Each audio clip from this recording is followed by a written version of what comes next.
Welcome to episode 2 of the Tri-State Hockey Podcast presented by Novig. I'm your host, Jonny Lazarus, joined by my good friends, longtime NHL reporter Arthur Staple and Stanley Cup champion Mike Rupp. We're going to talk about the Islanders' huge win last night in overtime against Vegas. Then we'll get into the Rangers and how Vinny Trocheck has possibly saved their season. And then we'll go over to Shimon Nemec and the New Jersey Devils and talk about his hat trick and the difficult decisions that Fitz might have to make here with how well Shimon Nemec has been playing. So before we get into that, we all did wake up to some really sad news yesterday. Obviously, a friend of all three of us, legendary NHL reporter, legendary NHL voice, and honestly, the voice of the New York Rangers, Larry Brooks, passed away at 75 years old. And all three of us have different kinds of relationships with Larry. And I don't think any of them go further back than you, Arthur. And I kind of just wanted to toss it over to you right away to get your thoughts on Larry and just kind of, say what you want to about your friend.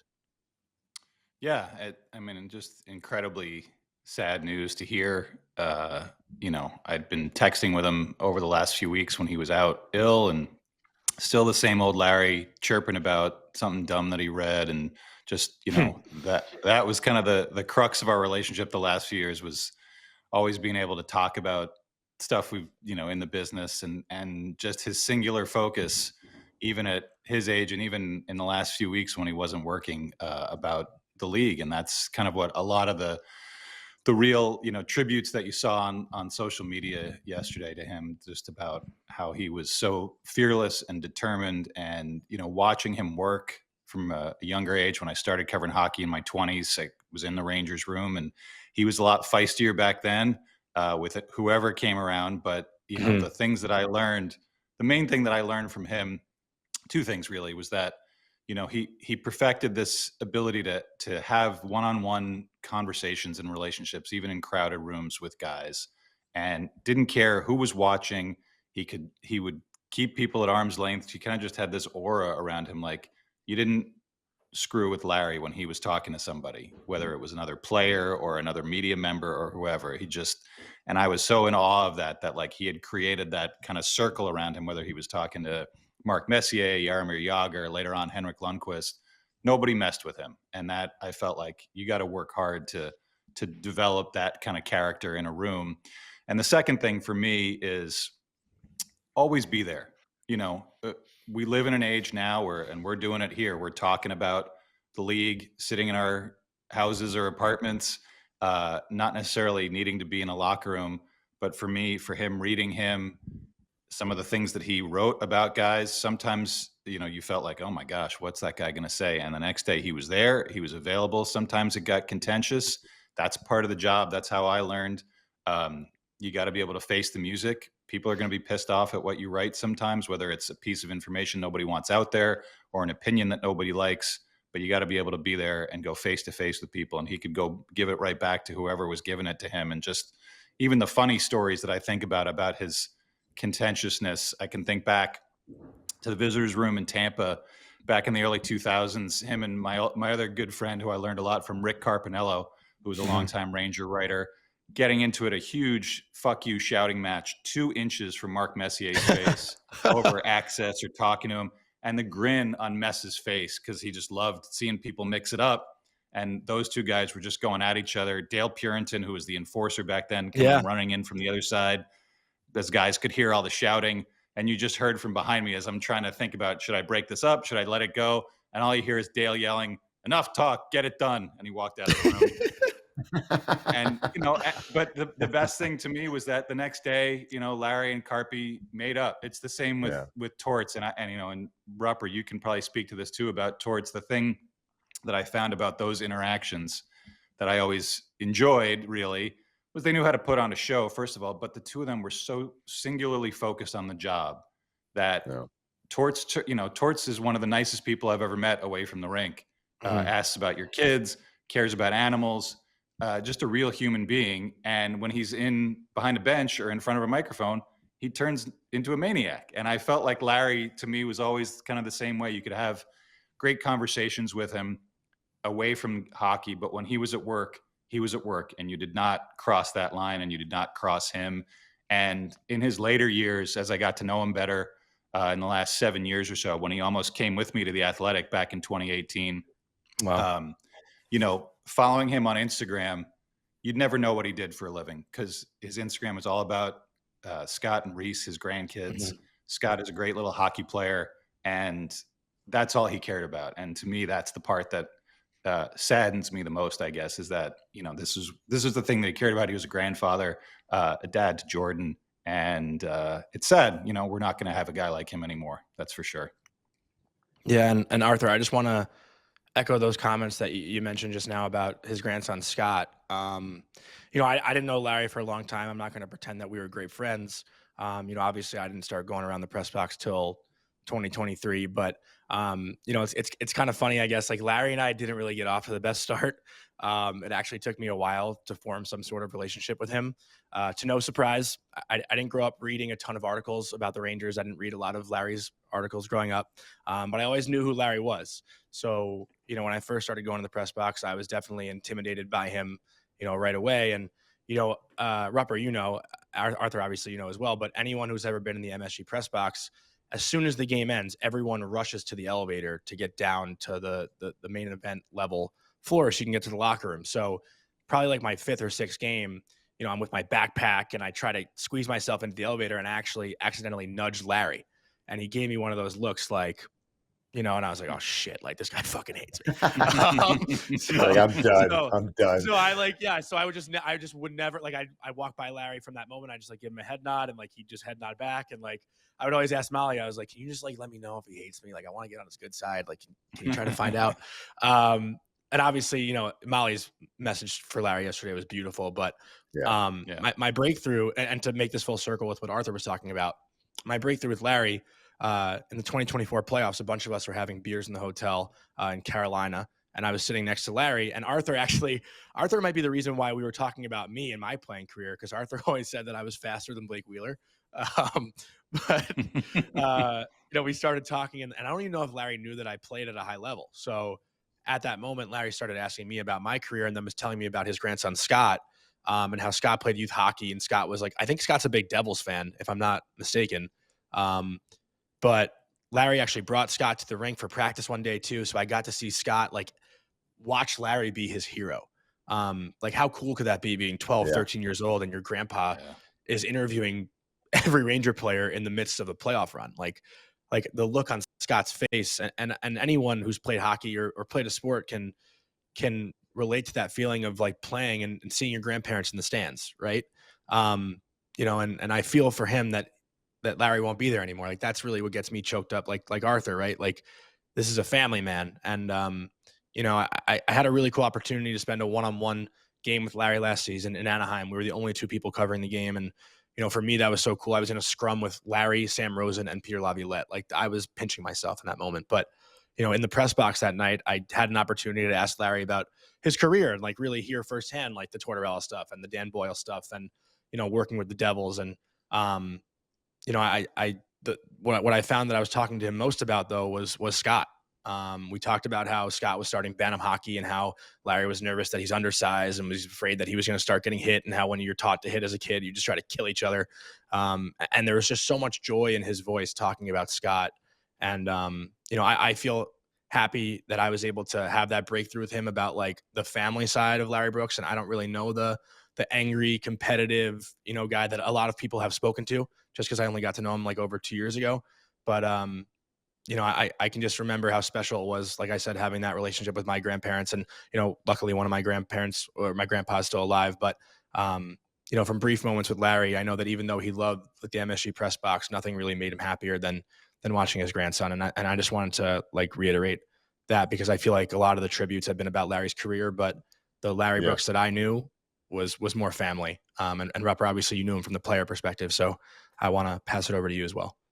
No, both you guys well said. I mean, I certainly had a couple different tenures in the area playing for different teams where Larry was always around. And I think that's one of the cool things is he's covered all the teams, and it's a really unique position that he has been in and really kind of carved out for himself. And that's what makes him a Hall of Famer and everything that he's done. I think the big thing, and I know a lot of the attention, you mentioned Torts, and he addressed that last night on ESPN, just kind of their relationship. I was on the Devils were one of those big run-ins with Larry. And I think one of the cool things about maybe that relationship is Torts' job, and he took a lot of pride in that, was to protect his players and to I don't know, to deliver for his players. Well, it's the exact same thing Larry did for the fans and for hockey. I mean, his job was to go out there and maybe protect his readers and give them what is actually out there. And when Larry was on a story or Larry was on something, there was something there. And I think that that's maybe even what put some people on edge, is that just that he was on it. If Larry's on it, it's something. So just the way he kind of carried himself that way. And I remember meeting him and seeing him, and geez, even after knowing him for a number of years from that vantage point as just a player, just when he would come around in a room where the scrums would subside and Larry would come walking over and just have a little small talk, it was just, it carried something. It really did. I'm just like, what's Larry coming over? Why is he talking? Why does he care about asking me something? But then also, what's he looking to do with this? You know what I mean? Because what's his angle? Yeah, it was like it was just it was a question. Sometimes it was just really nice small talk, but you always saw it because you viewed him as being such a powerful individual with his pen, but also he, he was always a step ahead and just so smart in the way he did it. It was really intriguing to watch him do his work. And like you said, Arthur, and a lot of people said, he showed up the next day too, and you got a ton of respect for that. But he was battling out there for the stories and for the fans. Nothing but respect. You also knew Larry's a guy that you wanted to just to make sure you showed him respect. He deserved it. He earned it. But at the same time, you're talking about a guy that just he was powerful. He was bigger. I said this yesterday. He was bigger than most of the players he covered, and that's pretty incredible. Yeah, that was a great sentiment that you had too. And the Torch thing on ESPN was great last night. He went on for like 4 or 5 minutes just about, their whole relationship. And obviously, like, that clip was resurfacing yesterday, but that's just because for like the wrong reasons, honestly, right? Like, that's not who Larry was. But I like that Torch was able to bring everything back to reality and talk about the man that Larry was. And I don't know if you guys have anything else to say. Obviously, that's someone we'll talk about for a long time. It's not like his voice is going anywhere, right? Like, Molly's going to continue to carry his voice, I think. So, any final thoughts on that before we kind of shift gears into hockey and the 3 teams that we cover right now? I mean, we're going to talk about hockey, which is, if Larry was still around, he'd be like, yeah, enough with the sappy bullshit. Let's talk about hockey. Yeah. And that's the thing that I always love about him the most, is that you could talk about the personal stuff too, but don't get too sentimental. That was not his thing. Good point, Arthur. And let's start with you. Last night, the Islanders, 3 straight wins. Crazy end of the game. Mat Barzal, we talked about it. I think, Rupper, you mentioned it. You'd want to see Mat Barzal have more of that one-timer kind of shot. Matthew Schaefer sets him up for a beautiful tying goal off of a sick feed from Jonathan Drouin. And then J-G Pageau wins it in overtime. And I think it was Alan Furing who had the call. Like, J-G Pageau says night to the Golden Knights. What a call that was. But Arthur, how are you feeling about those Islanders right now? Because they're sitting in the first wild card spot, and we're 2 weeks away from Thanksgiving. And obviously that's a lot, or that's something that a lot of Islander fans can be very happy about. But now do things get a little bit confusing with how good they're playing? Like, what do we do from here if they're in the playoffs? I think you plan for a season and you say, okay, if this happens, if we're bad or mediocre, then we think about trading some of our expiring contracts. We think about resetting for next season, all that kind of stuff. But that's, you got to have a bunch of different plans if you're Mathieu Darche. And, ownership, especially with a team like the Islanders, that since they've been in UBS, what have they, they've lost in the first round twice. They've missed the playoffs twice. They want to get in. And you look at the way that the East is shaping up, the way the Metro is shaping up, nobody's really running away with anything. I mean, we've talked about how good the Devils are. The Canadians, who got smoked last night, we're kind of starting to pull away a little bit in the other division. And now you're kind of like, all right, let's pull the reins in on that. There's some teams like Pittsburgh and Boston that we thought would be down at the bottom that maybe are going to start to come back to everyone. There's probably teams down at the bottom like the Rangers who are going to move up. So Whoa, it's whoa, there whoa! for the taking. They're the first spot out of the playoffs. They're not all the way down there. I'm not saying that. I'm saying that they were down at the bottom and they're coming up now. Jeez, don't take it so personal. Um, but I think you win 5 or 6 in a row in this kind of mess of the mushy middle, and you're in a good spot. So I think you have to be adaptable to your situation, and you're seeing the Schaefer effect, not just another power play goal. The kid's got 4 power play goals. I can only imagine that the record for rookies and rookie defenseman power play goals, you probably have to go back to Ray Bork or Bobby Orr to come up with numbers like he's on pace for. And it's not like he's got a big bombing shot. He just knows how to get it through, which is what the modern NHL defenseman has to do, and he really is good at it. And that has an effect, a knock-on effect at the 6-on-5, because he gets that great pass from Drouin. 2 guys at the top for Vegas go right to him. Barzal's got free for the one-timer, and Akira Schmid has no idea this shot is coming. So the profound impact that Schaefer is having, not just in a marketing viral way as the number 1 pick and such a great kid that we talked about last show, but on the ice, the kid is changing the way that teams are playing the Islanders, and it's freeing up some other guys for some good stuff. That game was, like you said, that was a wild one. That first Vegas goal. I think you said, I saw your text when I woke up this morning, like, why didn't they challenge that? Yeah, I don't know why they didn't challenge that. It seemed pretty clear that Shea Theodore pushed Sorokin's pad. They didn't challenge that one. They challenged the tying goal, which I thought was a huge mistake because that didn't seem like goalie interference. And that was a quick ruling. And they almost blew the game in regulation, given Vegas a power play. Sorokin was really good again, despite giving up 3. And an OT shorty to win it. Incredible recognition from Pageau, winning that draw, knowing that he's got Mitch Marner, a forward back there, kind of goes, inside, outside, make sure his stick there. Bad play by Schmid to let that one in, but being aggressive in that situation is not something you normally see. And I think that's another example of how Patrick Roy's system, the way that he's been wanting to play since he got here, be aggressive in all situations. Worry about the defense. You still have to pay attention to it, but they want to be on the attack. I think they're tied for the league lead now with Jersey with 4 shorties. And Pageau has 2 of them. And that's a guy who, we're talking about last show, like, okay, maybe they're just teeing it up for him to be a deadline rental somewhere else and get some assets, or he could help them get to the playoffs. And you just worry about that. Again, you worry about those situations. And I understand there's always a debate. Should we sell? Should we not? We can't just let guys walk for nothing. But making the playoffs, especially with how the East looks, is not nothing this year. Anybody that gets into these 8 right now, I feel like you got a shot to make the conference final for sure, the way that the season's shaping up. So why not go for it if you're the Islanders? And they did within that game last night, and maybe they will as the season goes on.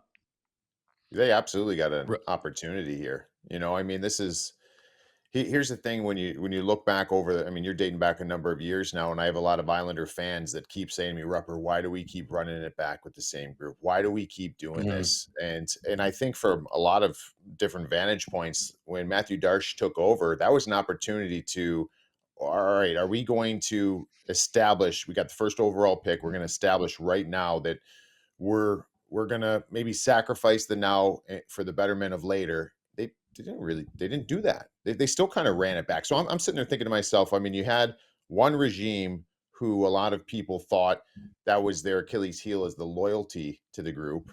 And now you've got another one that's kind of doing the same thing. So maybe there's something actually there. And I remember just over the last, number of years, I've have friends who have passed through and have played inside that room that aren't there anymore. And they say, Rupper, that's a special group.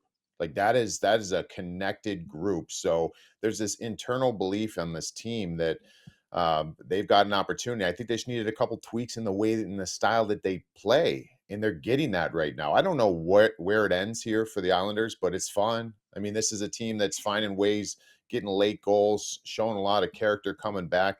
They've got a goaltender who's playing a good brand of hockey now. He's found his game. He's one of the better goaltenders in the league. Matthew Schaefer, all those things that we've talked about already. It's hey, why not? Why can't it be them? And I agree with you, Arthur. Like, who scares you? Honestly, who scares you in the East? There's no one that scares anybody. It's a ton of opportunity for everybody in the Eastern Conference. So you just gotta continue to take it day by day and look where they're at right now. The one thing I want to add though, we got all those great Mhm. voicemails last show. Remember the good one we had about talking about Barzal being allergic to the crease? I saw him crash the Yeah. crease in the third period yesterday, and he was digging in there. And I'm like, first thing I thought about, I'm like, hey, everybody's we've labeled this team to be something because we've seen it so long looking a certain way. I'm thinking we're starting to see guys maybe breaking the mold on different things, and maybe that's one for Barzy. But that was a big win for them. That's for sure. Yeah, and even in the first period, I think about Heineman's goal, obviously, a great scoring chance right before that for Vegas off of a turnover. I think it might have been Marner and Eichel, and then Horvat and Heineman go the other way, and Heineman snaps one home. Like Heineman's become, this goal scorer that, like, I'm not saying out of nowhere, but I don't think really got a lot of recognition last year No. in Montreal for how well he could shoot the puck. I know Eric Engels, great guy who covers the Canadians for Sportsnet. Like he always talked about Heineman, but I did not see it on like a national scale. And it feels like he's kind of having his like coming out party here, where he could really rip the puck. And Schaefer again in the back, like the Islanders being up 2-0 after that first period, they had no business being in the lead. But that's huge for Yeah. them, right? And that's a big response and a lot of maturity for them. But Rupper, I also want to not challenge something you said, but like kind of get deeper into something you said about sacrificing now for the betterment later. And when you think about Noah Dobson, and I see Islander fans, oh my God, do they look for every negative thing they could find on Noah Dobson in Montreal? And last night, losing 7-0. I don't even know if he played last night, to be honest, because I didn't Oh, watch he did. any of the. You did. He did? Okay. Yeah. I didn't watch the Canadians game, but let me try to rephrase this here. Does Mathieu Schaefer happen? Are we seeing Mathieu Schaefer right now if Dobson is still here? I I think so. I don't think I want to be careful with this because I don't want to Like, do you think he's out there last night to tie the game if Dobson's still on this team? Like, I don't know if he yeah, is. because you can't deny what you're seeing in him and what you see on the other side of the puck. He earns trust, and earning trust gets you more minutes. Noah Dobson, that's not him. That's not what he does. I think that everybody kind of knew what Noah Dobson is. Now, did we, from the way it's gone at the end of his tenure as an Islander, I think the big question is he this or is he the 70-point defenseman? Like where is he? But one thing we knew that he wasn't is, I guess, well-rounded, and Mathieu Schaefer Mhm. is. So like that's the biggest thing for young players, I think, coming into the league, and Noah Dobson's been around for a while. Earn the trust. Trust is you earn trust with your coach and do all the little things where we don't get to see the offensive Mathieu Schaefer, and we don't know where the ceiling is on him because he didn't put up huge numbers prior this year. I mean, he didn't. And so all of a sudden it's like, all right, I mean, this is a pleasant surprise that he's doing these things. He's got all the attributes to get offense, but we don't see any of that if he's not good defensively and good away from the puck and all the things that he looks like he's been in the league for 10 years. So yeah, I mean, Mhm. I understand what you're saying. Maybe he's not on that power play right off the hop. So maybe he's not getting some of those power play reps. But man, I mean, you talk about ice time. I think it's pretty clear that he's more well-rounded than Noah Dobson. So I think it just takes a little bit of time for the coaching staff, even if Dobson was on the team, to start shifting some prime situations over to Mathieu Schaefer. I think Yeah, what and you're Arthur, just seeing to tee you up too. for that, Yeah, I think I what was you're just gonna, seeing I was just too gonna in say, like, imagine. Sorry. Go. Go ahead. Go ahead. No, Uh, I was gonna say, like, imagine they hung on to Dobson, and Schaefer was emerging like this. What that would do to the ego, right? Like, then you have Dobson, who's now not the number one guy. They're paying him for 7-8 years, and what that could Mhm. do to the locker room. So, like, the fact that they did move on and Schaefer is emerging, like, it's good for team morale. I feel like versus if they kept Dobson and had that like 1-2 punch, but it was the young guy taking over. You know what I mean? yeah, I don't know because I think you look at Montreal, and Dobson's in a situation where he doesn't have to provide all the offense. They've got Lane Hudson. He doesn't. He's kind of I don't even. I think what they see in him in Montreal is a top pair guy who's going to play a ton of minutes, but doesn't have to be the driver back there. He doesn't have to be out there in every offensive situation. He can become more of that complete top pair defenseman that they want, that they gave a ton of money to over 8 years after the trade. So I feel like if he's still here and Schaefer's doing what he's doing, it's to the benefit of their group. I think the thing that we're looking at right now with the Islanders, and the reason that I was mentioning about Mathieu Darche inquiring on Shimon Nemec, and maybe even, I can't confirm it for sure, but I think they were asking LA about Brant Clark. They need a young right shot guy. They have none coming up. They've got Isaiah George, who played some pretty good hockey coming up as kind of an untested rookie last year. They've got him as a lefty playing on his offside in Bridgeport because they need guys on the right side. They just don't have anybody beyond Ryan Pulock. Scott Mayfield is what he is.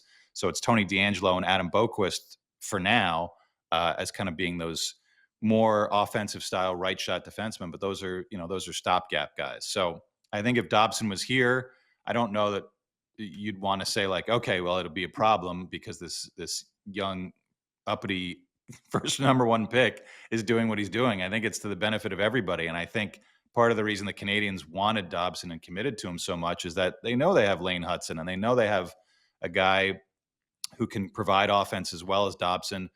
And maybe they see in Dobson still a young guy who's got that 70-point season, needs a little bit more bulk, needs a little bit more ability to play in the defensive zone, maybe needed a different system to play in to be better in the defensive zone. Maybe they see something different down the road, and maybe the Islanders could have seen that too. So I don't know if I jump right to we would have had a clash of egos or a problem on this decor. The Islanders need to defend better, even with Matthew Schaefer doing what he's doing. Noah Dobson, super skilled guy. I don't think that's a problem. I think the trade worked out for both sides. You were mentioning, Emil Heineman as the only actual player that the Islanders got back has been way better than expected and fit in way better in the top six than expected. And you've got two first round picks now that are coming in the next 2 or 3 years who seem like they're going to be, B+, A- level prospects in Keyshawn Aitchison and Victor Eklund. So, the what if game is interesting. I don't know that it would be a problem for the Islanders, but I think it's worked out pretty well for both sides. Mm-hmm. Any more thoughts on the game last night or going into Utah tonight before we shift gears and talk Rangers? I feel like their back-to-back situation, they haven't always been, really strong the last few years. And where they've been struggling, I think, is when they have a team on a back-to-back and they don't put the hammer down on them.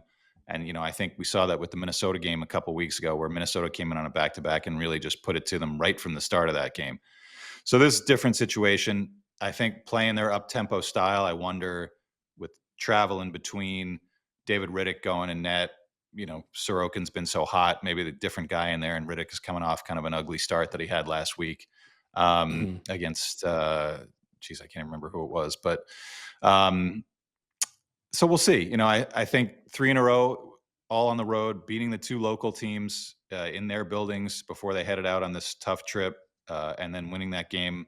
Doesn't matter how you do it. I harken back to Barry Trotz. I think it was a 17-game unbeaten streak they had at the beginning of the COVID shortened season in 1920. Mm. And they were winning a lot of OT games and shootouts, and people were like, oh, those don't really count. Barry's like, he would just hold up to big 2 points. That's all that matters, especially when you're on the road. And if they keep building off these wins and getting those 2 points any way they can, you're looking down at a lot of teams that are still figuring out what they are.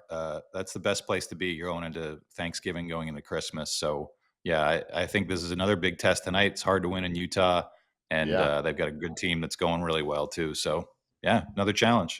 They've established home ice there. Remember Utah last year at the beginning was so bad at home, and then they really started getting it going at the end of the season and carried it into this year. I think they're 5-1, so it's going to be a tough one. But I actually think the way they've been playing, they started off so hot this year. I've been kind of a little concerned with Utah in the last maybe 2 weeks or so. I mean, they came off a big win the other day. So this will be a big test, honestly, for both teams. So hostile environment back-to-back for the Islanders. A little bit of we'll see what we're made of type of a game. All right, so let's shift gears and talk Rangers until we get the voicemails, which we might have some more Islander callers this week. But got to start with you, Rupper, right off the bat. Vinny Trocheck, he comes back. The Rangers score 13 goals in 2 games. Vinny Trocheck has chipped in for a few of them. He had 2 the other night in Tampa in what was a wild and almost drunk hockey game. But what can you say about Vinny Trocheck's impact right now in the 2 games he's been back? Because Vic is already saying Vinny Trocheck for the Hart Trophy.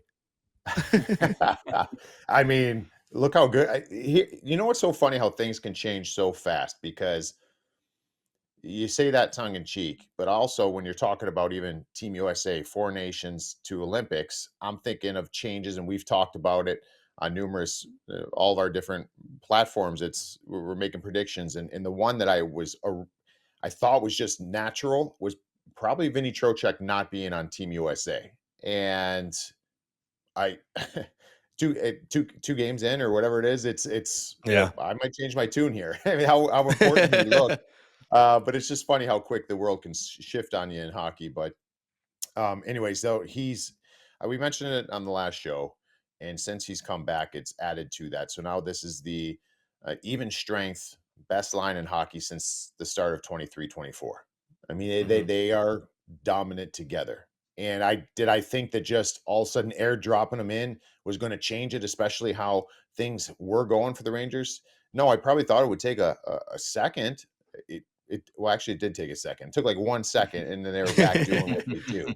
I thought it would Yeah. take a little bit of time. So, man, Vinny is just. We know he's one of those glue guys, one of those guys who was in consideration for that C.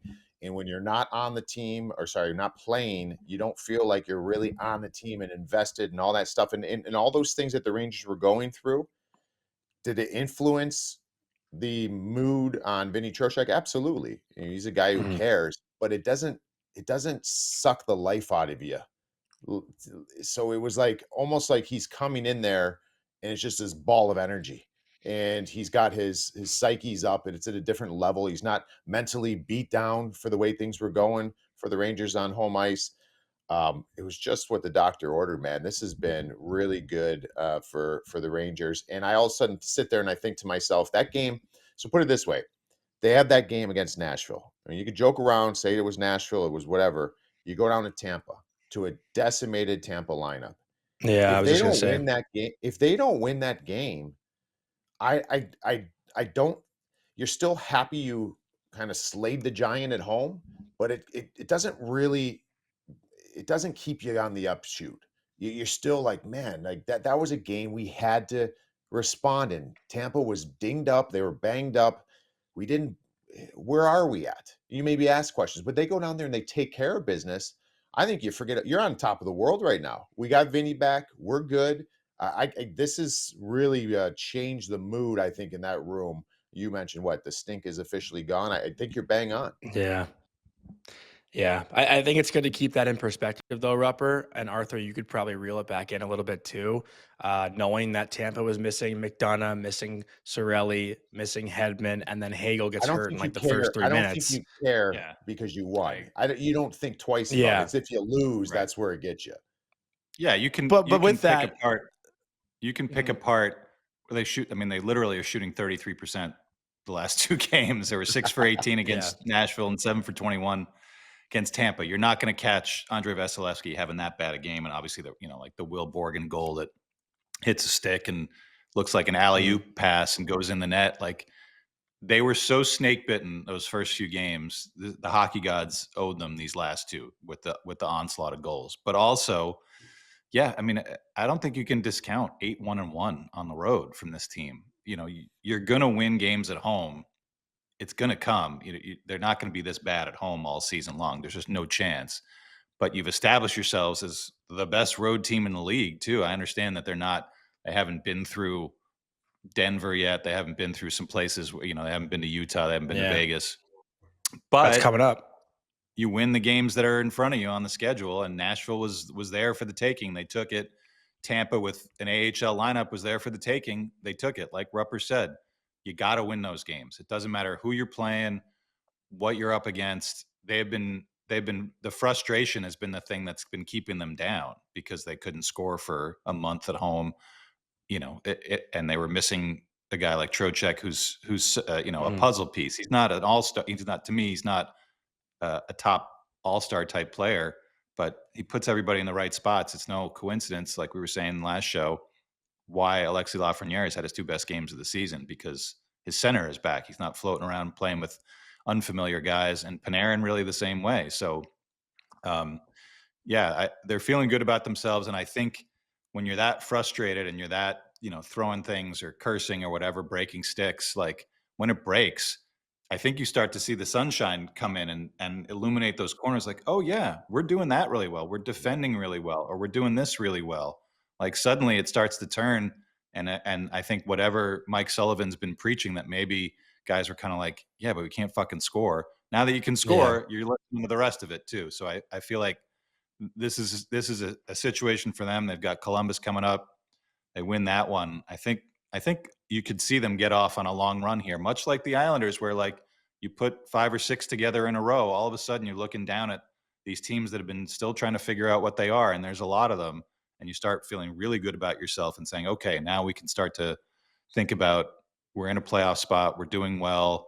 You know, guys that aren't playing well, guys that are out, we'll get them back, we'll get them healthy, we'll get them right. A lot starts to fall into place when you do what they've done the last 2 games, no matter who they're playing. And Rupper, as a player, you know, it's funny, like the broadcast, it was TNT, and obviously those guys have such a fun time on the panel and whatnot, but they were saying, like, I'm sure both coaches after the first period are saying to their guys, let's reel it in defensively. And I found it really funny where Liam McHugh is like, maybe not. We're scoring goals. Like, let's just keep playing the way we're playing. Like, we could win this game 7-6. But in those games, and again, like we're talking about Shesterkin and Vasilevsky. Like, you can look at that game and say Igor did not play his best, but the Rangers bailed him out. And there's so many times where it's been the opposite, right? Where the Rangers aren't playing their best and Igor bails them out. But when you're amidst those like crazy high scoring games, and I know they don't happen often, is it almost like an extra confidence boost where even if we're not bringing our best, we're scoring goals and finding ways to win? Or is it like, we can't do this every night, and I know this is a one-off, we really got to tighten the fuck up here? Yeah, I mean, you'd think that after the game, but when you're in the midst of it, you love it, man. Like, let's go. You know, it's and those It's point games are night. always it is, right? And the funniest, the funnest part, I think, is just sitting there thinking, you just got to make in a game like that, you just got to make the right decision at the right time. You know, might only take one. It's a squirrely game. Things are happening in a certain way, but you're getting bounces. You're getting bounces. So just like let's not get stupid with it. If you get to a certain spot and you get a lead, like let's make the right play. But those are fun nights, and those are nights where you go in the locker room and even the coach will come in and kind of, hey, you got the 2 points, but, and you're like, yeah, turn the music up, you know, like let's get it going a little bit, because they need those, they need that mojo, they need it going, and it's just they had Colt 45 going too. Yeah, I know. It can change real fast, and you force it to change real fast, because all those storylines, like Arthur's saying, you think anybody on that team sitting there like, well, man, we're shooting a unsustainable shooting, but not fuck that. You're like, dude, this is like, I don't care. We won 2 games. We're scoring goals. Bring it on. Like, and it could change. And like you said, Arthur, I agree. This team could put a little bit of a run together. And the biggest thing, no matter all their shortcomings on home ice, they've been dogs on the road, and they have not gotten themselves, even coming out of this. They weren't buried. They didn't take a big enough hole that they couldn't get out of. Like no one took advantage of the Rangers' slow start because they had a great road record. So I'm very intrigued at where this goes. And last one quickly on the Rangers here. Gabe Perreault, 2 games in, hasn't been super loud, but the team's won both games. Well-balanced, top 6. What do you do with him? Because if he's not really excelling, I mean, not that he's expected to excel. He's 7 games to 8 games into his NHL career, but is it still more valuable for him to be playing those big minutes in the AHL versus, you know, being a part of a team that's maybe turning it around up here, but not necessarily thriving? Like, where do you draw that line with Gabe Perreault? I feel like I'd keep him around a little bit. You know, the way he was playing in the AHL, you know, he looked like one of those young guys that, you know, fine if he's there for a little bit because if there's no room at the top, but he doesn't belong there. He was a dominant player for a very short space of time.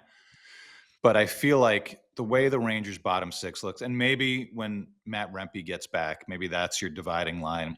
And it feels hilarious to say, like, oh, yeah, maybe if I thought you were being satirical. No, I'm being serious. That's the funny part. When Matt Rempe gets back, that 4th line with Edstrom and Sam Carrick, I think becomes a little bit more, much like Trocheck on the second line. It becomes a little bit more than the sum of its parts. And you've got some flexibility with that 3rd line.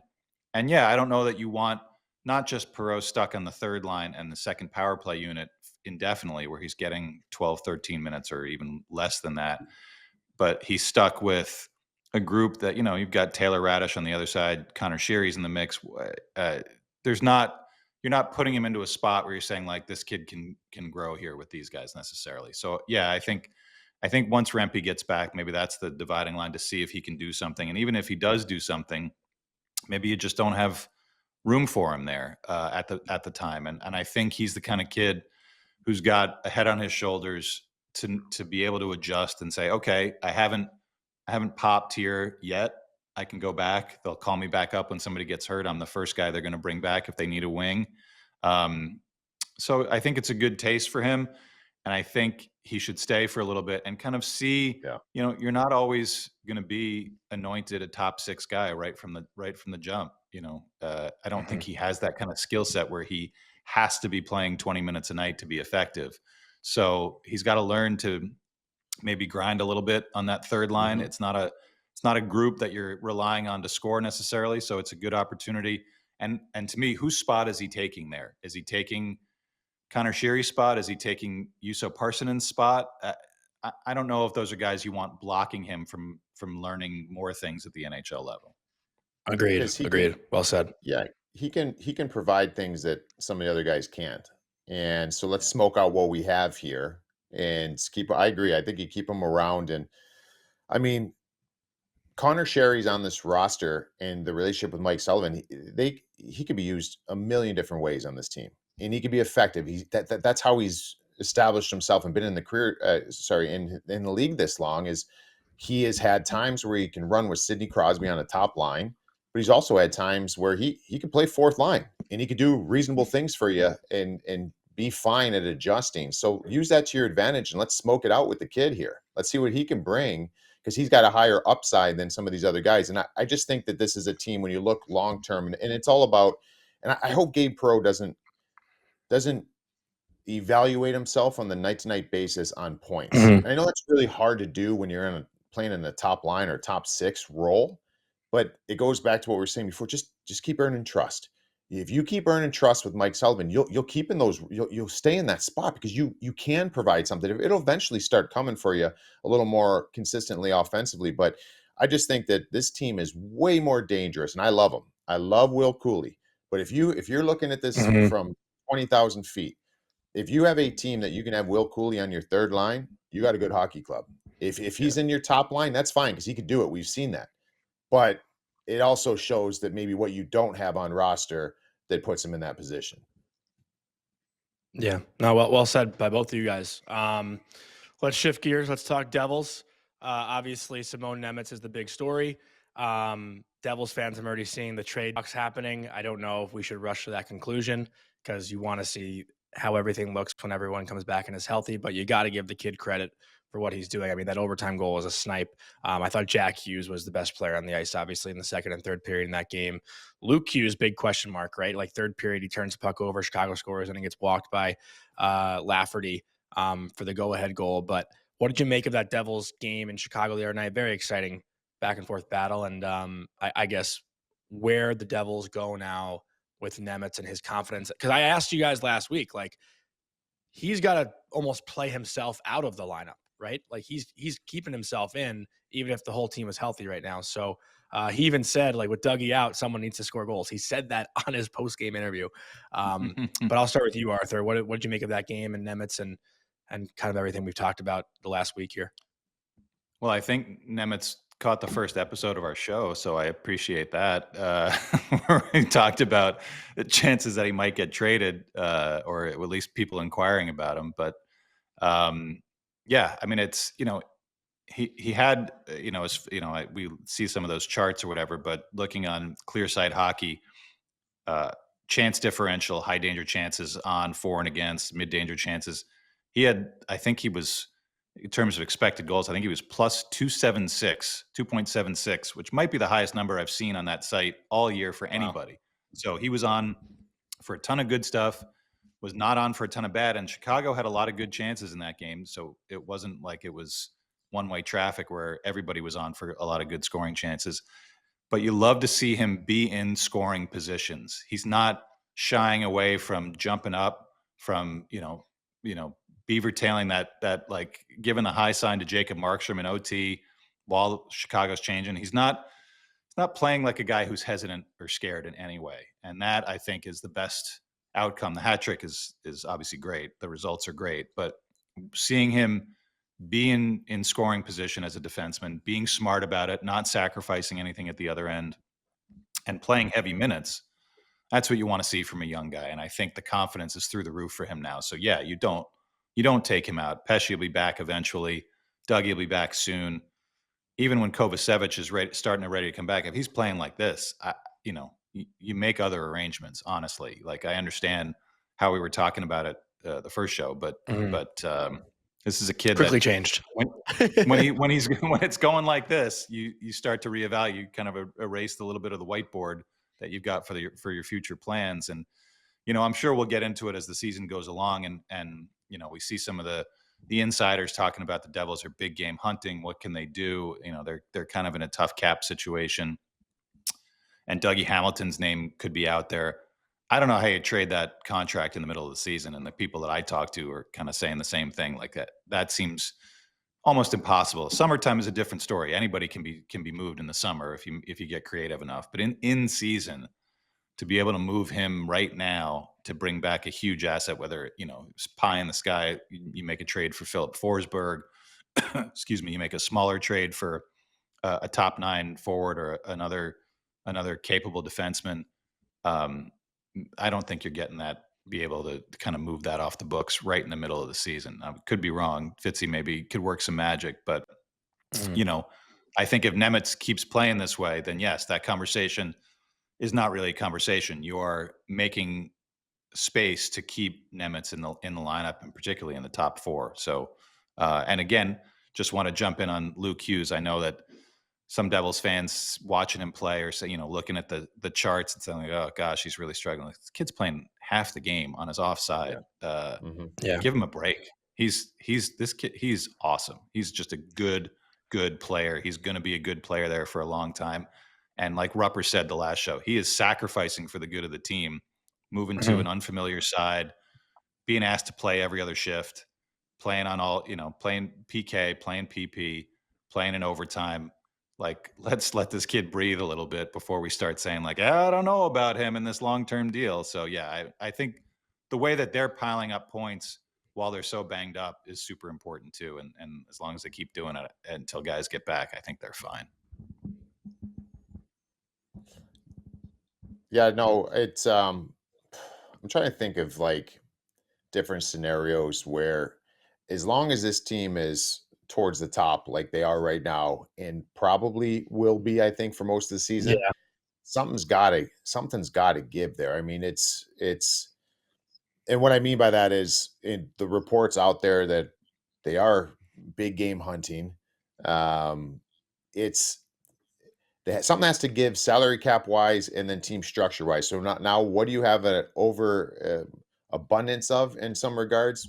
Do you thriving defensemen when you're healthy, or guys capable of doing things? But you got to free up space. So the big one would be, you think Dougie with the cap space that he can potentially provide. But I agree with you. I think that's going to be a tough move, and I think you might have to even sweeten that up even more to do it. So it's evaluating, this is the year we're going for it.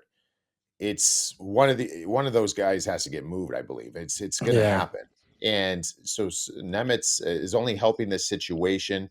I don't. He's been impressive, and I hate to, when a guy's playing really well, being like, oh, he's building up his stock so you can move. Like, no, I'd love to see him be a piece of this, especially with his age and the future of this team. But these are options for Fitzy, and I think as long as the team is sitting there doing their thing, navigating this season, it's a long one, so they're going to go through some down stretches, I'm sure. It's a real good problem to have, but something's going to give in that, because the longer they stay up there at the top, the more pressure it's going to be to land something to get them over the hump this season. And it's going to come from a right shot defenseman that you're going to have to move. Well, that's what I was just going to ask you too, Rupper, to follow up, right? Like, you just went on a whole spiel before saying, who scares you in the East? Right now, Toronto sucks. Boston, I don't know if it's sustainable. Tampa's been off to a horrible start. I don't know what's going on there. Carolina's plagued with injuries as is well. Washington's not as good. Florida obviously is missing Barkov and Kachuk right now. Like, the East seems like it's the Devils for the taking, right? Like, if they're, again, like, health is a problem with them too. And you could say when everyone's healthy, it's a different story. But like, the group the Devils have now versus what everyone else is dealing with, like, it seems like it's theirs to lose. So how do you not get super aggressive here if you are Tom Fitzgerald, right? Like, is the window ever more open for New Jersey than it, or has it been more open than it is right now today? I don't know. In the East, to the point we're Yeah. saying, like, it's Yeah, open for yeah, the East, everybody. yeah. It's open for Yeah. everybody, but it's always that slippery slope. Like, what do you do? Big game hunting sounds awesome. It's great for fans. We love it. We could eat it Mhm. up all day long, but you don't want to disrupt too much of what's going on.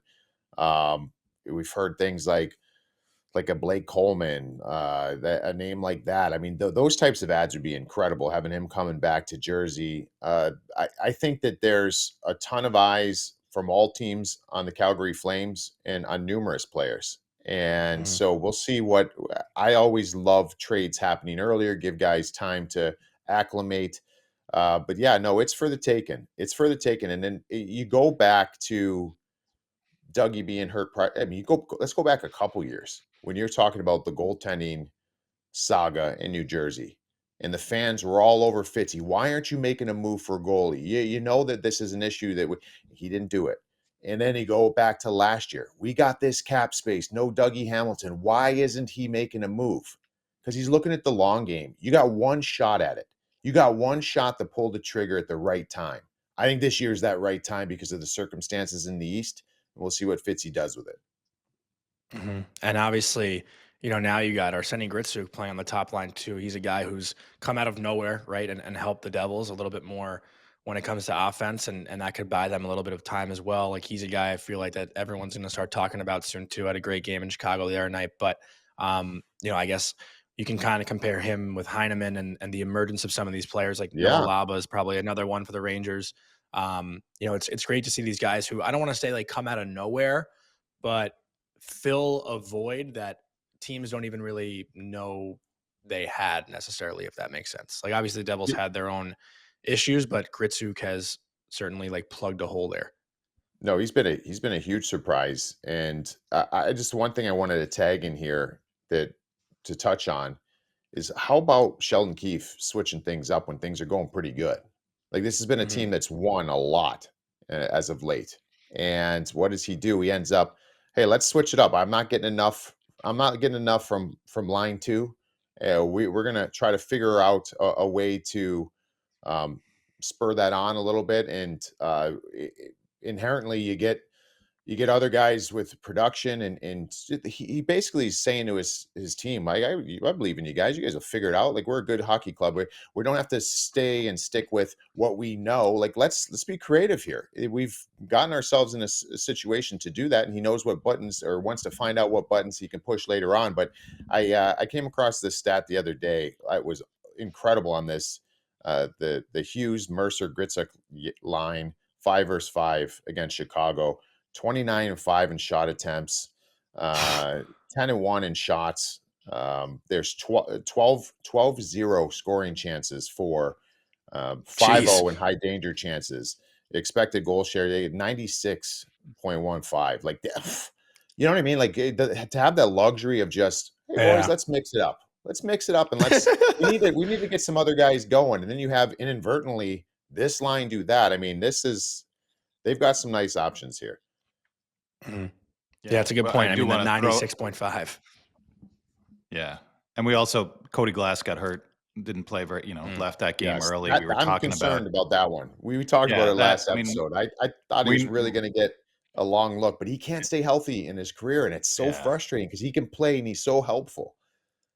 that to me is going to draw Fitzy's attention as he's looking to see what he can do with this roster. And obviously, big game hunting requires a lot of tap dancing with the spot that they're in, but adding a 3C, looking around the league for someone like a Blake Coleman, like a J-G Pageau, we mentioned, just that style of guy who's on an expiring contract or close to it, not going to cost you an arm and a leg cap wise, not going to cost you an arm and a leg asset wise.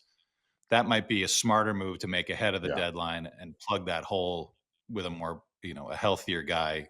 Cody Glass has been super effective for them, and they're still waiting for Connor Brown to come back. I don't think he's going to be back this weekend, but hopefully soon. Then you suddenly got something where you're like, okay, not just a top 6 to where we've got these guys that we can move around, but our top 9 is just rock solid and nobody Lethal. can compete with it. So yeah, that's a good point. All right, guys, you ready for the best part of the show here? All right. I think we've got 5 voicemails from what I've understood. So Vic, why don't we plug the first one here? This is from Larry. Larry from Freehold, New Jersey. Love the first episode, guys. My question's around what's more valuable for the Islanders this season. I just finished watching the first period of the Vegas game. Of course, Schaefer scores the power play goal, looking amazing so far this year. But what's more valuable for the Islanders this season? Should they really push to make the playoffs and get some experience for the young guys, or should they use this as a rebuilding season and look forward to some top draft picks in the lottery again, plus maybe trading away some players like Pageau? Just curious to see what's better for the future for the Islanders over the next couple of seasons. Thanks, guys. Arthur?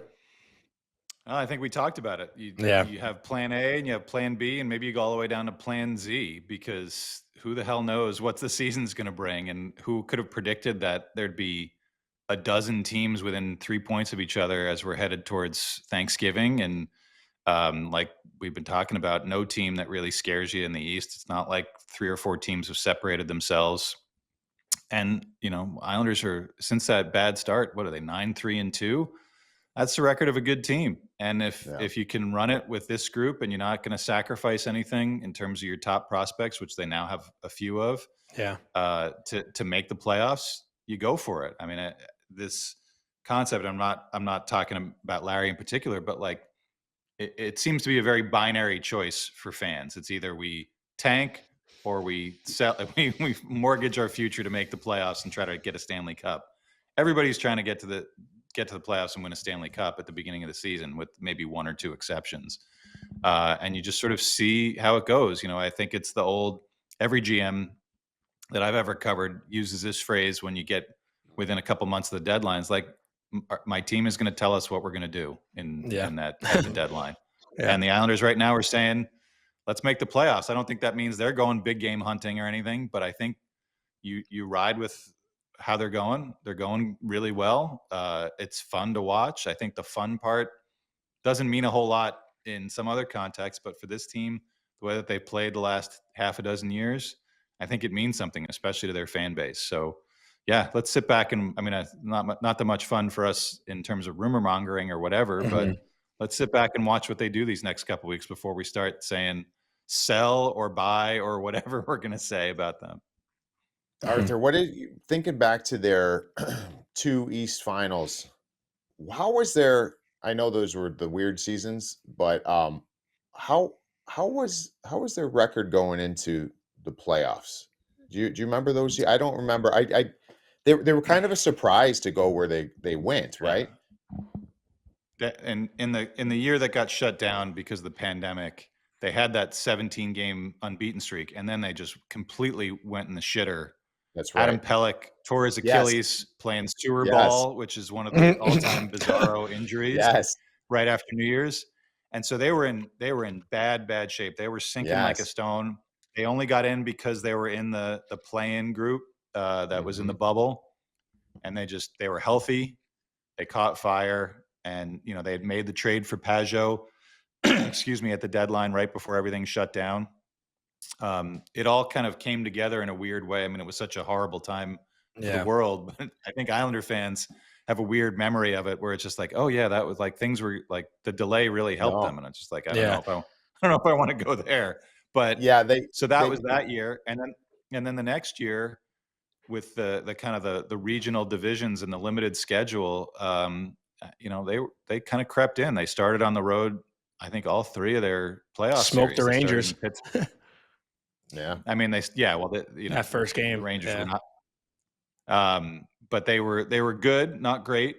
And they won in Pittsburgh. They beat Boston, which was kind of an upset. And took Tampa to 7. I think they were just built for the playoffs then. They weren't built for the regular season. And they were such a grinding team. And the shortened season, I think both times helped them get healthy with the delay and then stay healthy in the 56-game season. So, it's unique to look back, and that style of play is so hard to sustain over 82 plus 2 months of playoffs that I think it's probably better now that they are playing this way. I mean, you still have to have that DNA of being able to grind it out for 4 playoff series to be a champion. And that, Florida has really kind of perfected it. And I think to me, it's the reason we've seen so many repeat teams, whether it's Tampa, Colorado always goes far, Edmonton. Once you learn how to do it, it's unique. There's teams that just don't know how to do it. And, so yeah,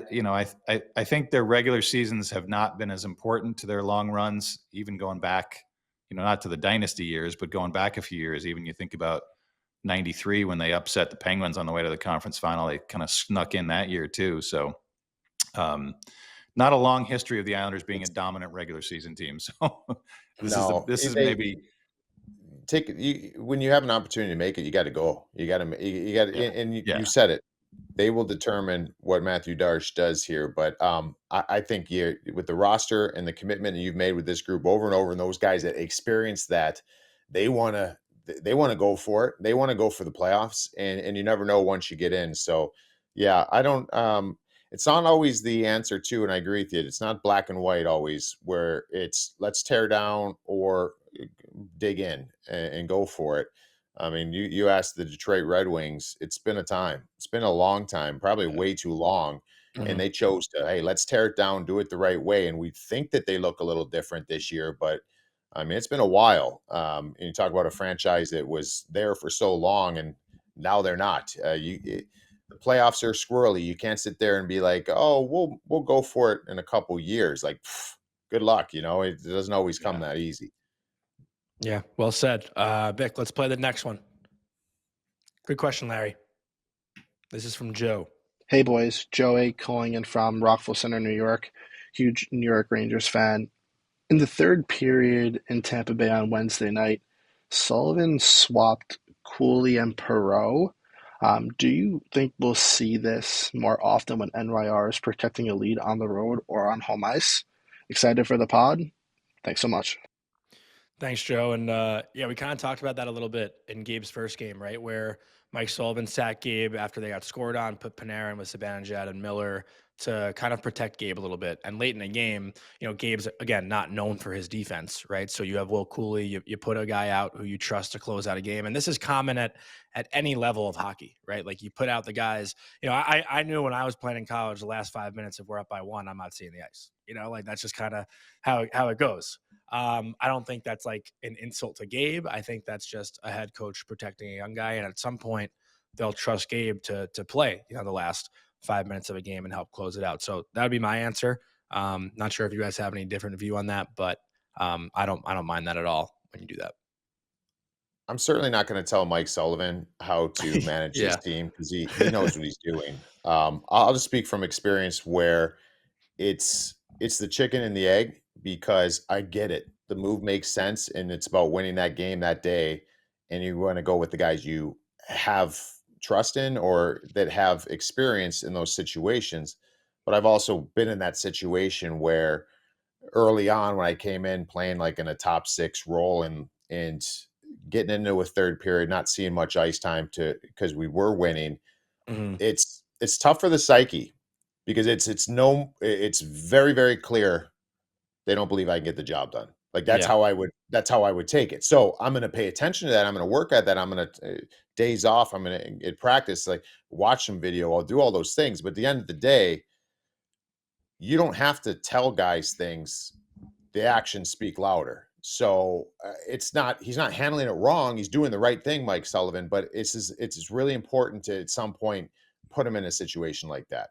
You've got to allow the kid to fail, see if he does, see how he responds. And if he does fail, throw his ass back out there, get him back in that situation. Like, let's see what the kid's made out of in these situations. And I know it's early still and you just got there. But at some point, he'll do that. And, but in the meantime, things haven't been going that great. Like, let's just start getting some wins. I totally understand the move. I'd also like to know, Johnny, why you never learned to be that guy who could be trusted in the last 5 minutes of a game. I was that guy in junior, but not in college. My college coaches did not trust me at all. I didn't have quick feet. We'll talk about that more. Mm-hmm. We can unpack it. All right, next one from Jersey John. Great question, by the way, Joe. Thanks for calling in. Let's hear from Jersey John. What's up, boys? Good luck with the podcast. This is John from Jersey checking in. A little Metallica Seek and Destroy in the background. A little Hawks Devs tonight. Let's go. Fired up for the season, man. This team is different. Little grit. Bottom six scoring. Devils are scoring first in a lot of these games. So feeling good. But we'll see after the Christmas break. Last year they fell off a cliff. So we'll see, man. But I'm feeling good about this. Question for you. Come trade deadline. Who's the big fish the Devs go after if we're sitting up top the East like we are right now?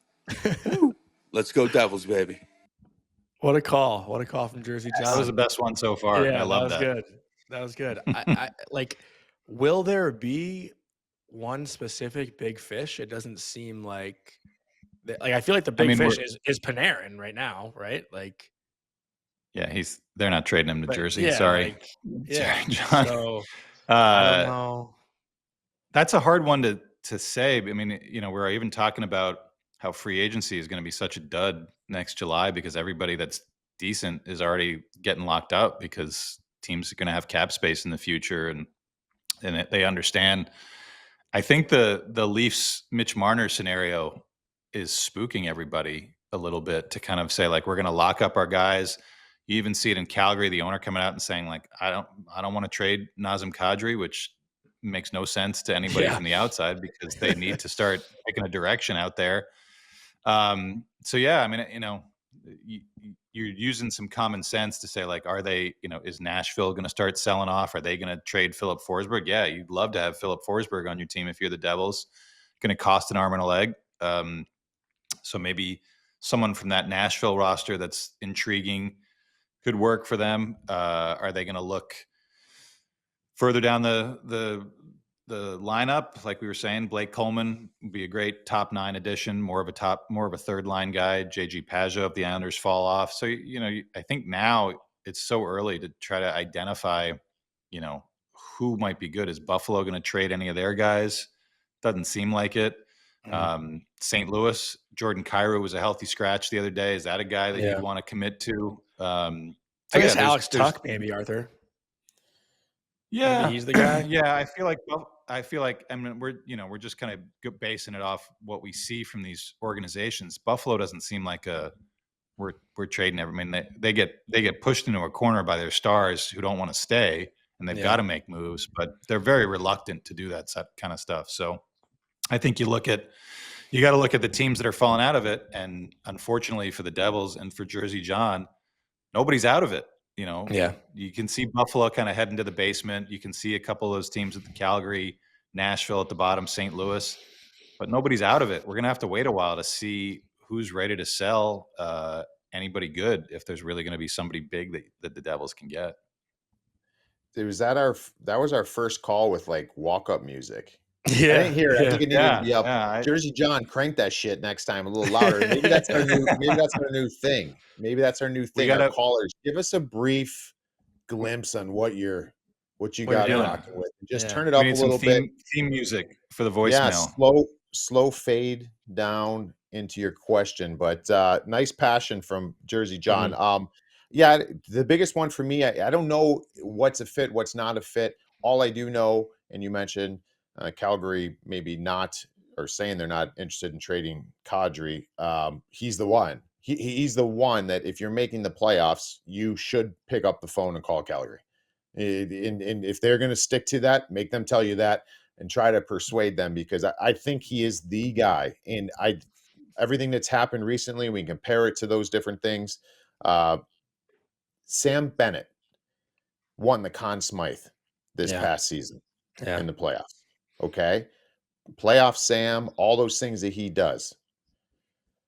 that's not Naz Kadri can fall into, and Naz is nothing against Sam Bennett. Naz Kadri's a better player in the regular season. Naz Kadri's got that ability to elevate, and I could see a scenario where a Nazem Kadri can win a Conn Smythe for a team and go win a Stanley Cup. Like, I think he's that good, that valuable. So that'd be one, but I don't know if that how that fits, if it would work, if Calgary will do it.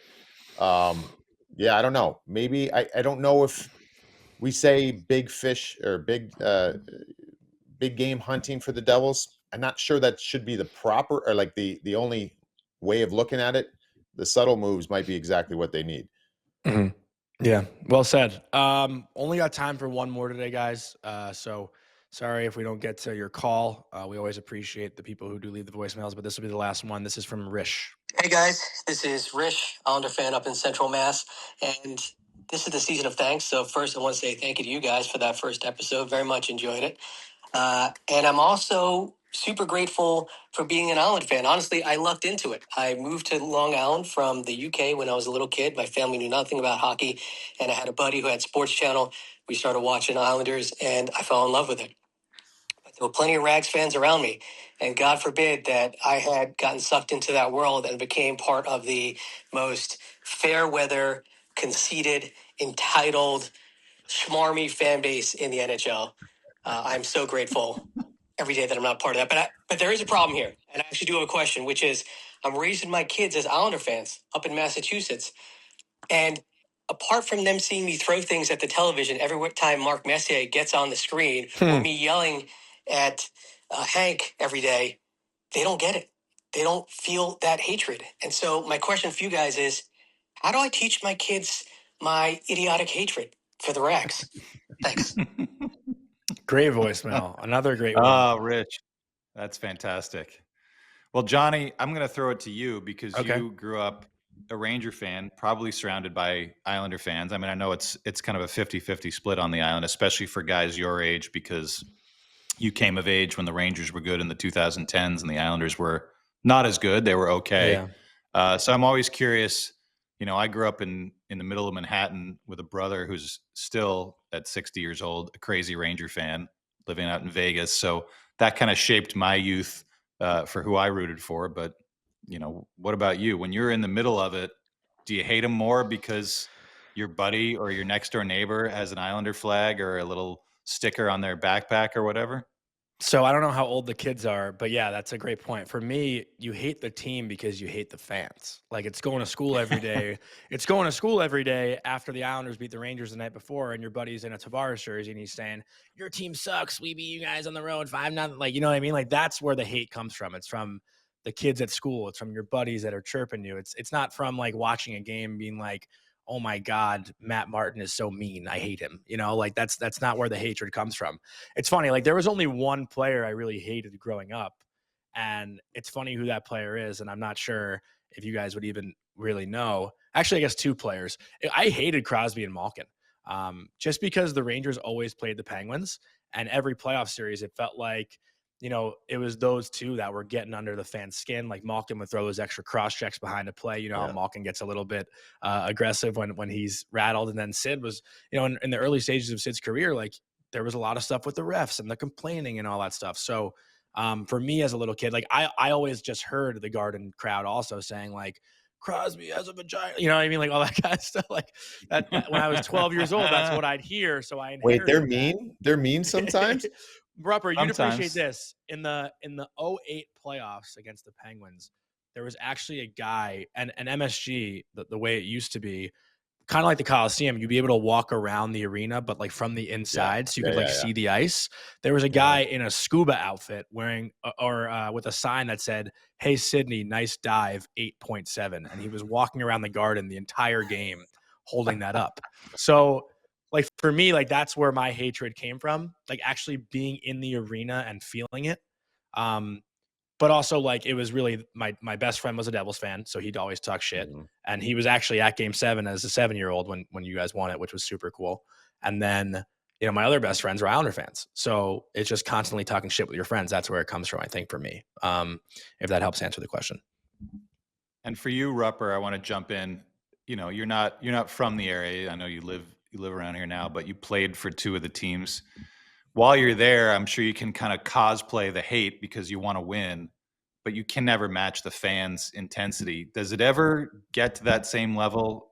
Or, playoff series, I'm sure, the thing that cements it. But when you're a Ranger, do you, even for a couple of years, you say like, man, I hate the Islanders? Or do you really just kind of have to let the fans take the lead on that one? Yeah, I mean, I think that as soon as you get to any of those teams, who the biggest rival is, and you know that's kind of a what is it in Gladiator when he's told like basically win over the crowd. Which games are the games that everybody's going to have the best response to. But the fans certainly lead the way in that. I got one story to share real quick on how cool these rivalries are. I was working. I was playing at the time. I was living in Jersey. I was living in North Jersey. I was playing for the Rangers, and we finished a game. And the way that dropping down to Penn, I take the train out, and the train schedule basically played out where the game ended. And I was like, I have to. I can't do the post game workout in order to make this train. Otherwise, I got to wait like an extra hour or something. So I go to the strength coach. Hey, can I get out of here? I'll do my workout tomorrow after practice. Yeah, that's good. So I'd get on like literally the first train, one of the first trains out after a Ranger Devil game at MSG. And I was on the train. I had collar up on my jacket, winter hat on. I was just kind of putting my head down. Train packed, standing room only. And the passion was, I get goosebumps now, like as a player playing on those teams and no one really just trying to hide on that train and hearing, let's go Devils, let's go Rangers, yelling back and forth. Like that was incredible. So I would say bring your kids to situations like that. Be careful, protect your kid in those situations. You never know if a fight's going to break out. But man, when you see that, it's powerful, man. It's contagious. And that I was like, this is one of the coolest things I ever experienced being a player and experience it with the fans on the train.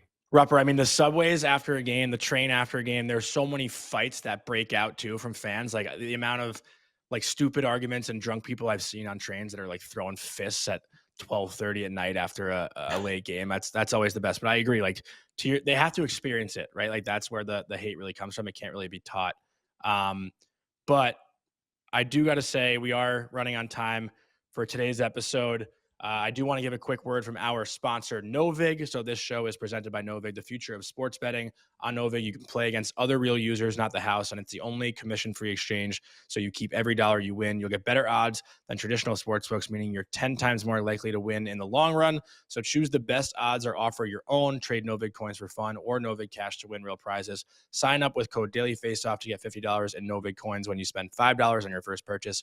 Available in most states. You must be 21 or older to play, with no purchase necessary. And looking at all three contests coming up this weekend, we got to ride the hot hand in the New York Islanders. They are on the road tonight in Utah. They are plus 180 at Novig, the best odds you'll find on the entire market. So I think the Islanders tonight go for their fourth win in a row against a Utah team that's actually lost 4 of their last 5, even though they're coming off a win against Buffalo. Got to ride Matthew Schaefer, Mat Barzal, and the hot hand of the New York Islanders. You guys are the best. This show has been so much fun. Thank you to everyone who left voicemails. Thank you to you both. Thank you to our producer, Vic. We love you guys, and we'll talk to you on Tuesday's show. Hope you enjoyed that video, and if you want to see some more Tri-State hockey content, don't forget to leave a like and comment on the video below, and also subscribe to the Daily Faceoff YouTube channel.